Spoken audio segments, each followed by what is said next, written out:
Thomas Baillot, Swissmade, produit et assemblé à La Chaux-de-Fonds en Suisse, serial entrepreneur. J'ai créé la Watch Trade Academy, le concept horloger BA111D, ainsi que Watch Hub.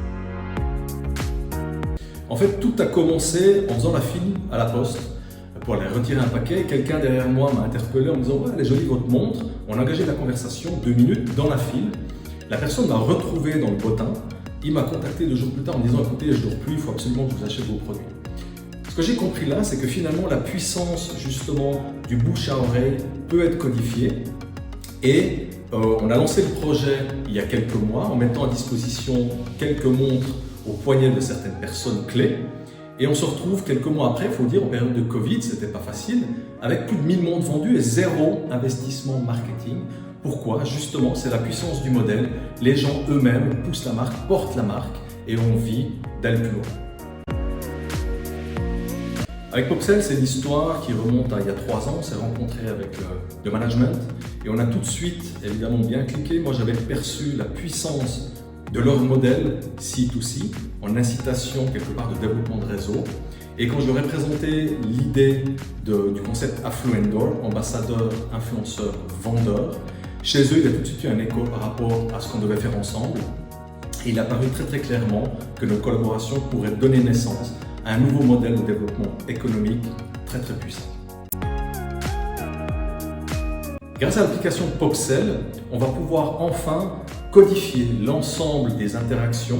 Pour l'instant, on le faisait un petit peu à la mano. C'était quelques applications qui entre elles ne se parlaient pas, c'était très difficile. Et c'est pour ça d'ailleurs qu'on a dû développer cette application, puisque ça va vraiment permettre de donner une expérience utilisateur complètement fluide.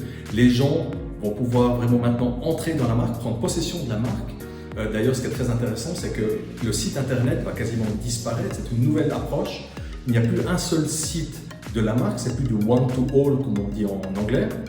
C'est du C2C, c'est-à-dire c'est vraiment les clients qui, entre eux, ont leur propre mini-site et vont, entre eux, pouvoir échanger et faire venir à bord ceux qu'eux ont choisi, qui méritent évidemment de pouvoir acquérir les produits. Ce qui est génial dans l'application qu'on a développée ensemble, c'est finalement la combinaison de beaucoup de choses qui existent de part et d'autre dans différentes applications. C'est une compilation vraiment très puissante, un outil qui permet de mettre le consommateur au centre. Finalement, on ne peut jamais se tromper quand le client est au centre. Et là, le client est vraiment incité à engager. Il y a une forme de gamification aussi, évidemment, qui va l'inciter quelque part à revêtir le manteau de la marque, donc l'habit de la marque. Et finalement, au jour d'aujourd'hui, peut-être que le luxe n'est pas simplement l'objet, mais c'est aussi le fait de pouvoir prendre la parole, voire même de vendre la marque, et de savoir que la marque nous fait suffisamment confiance pour pouvoir la représenter. Ça, c'est vraiment la puissance du modèle. Alors évidemment, quand on se lance dans un business, la personne avec qui l'entreprise avec laquelle on va se lancer dans ce business, c'est comme prendre la mer et traverser l'océan. On intéresse que le bateau soit réellement solide. Très honnêtement, moi j'ai eu un rapport extraordinaire depuis le début, une compréhension des enjeux, un engagement. On allait beaucoup plus loin ensemble que ce que je pense qu'individuellement on pensait au début. Donc vraiment une collaboration géniale, toujours à l'écoute et honnêtement, j'adore.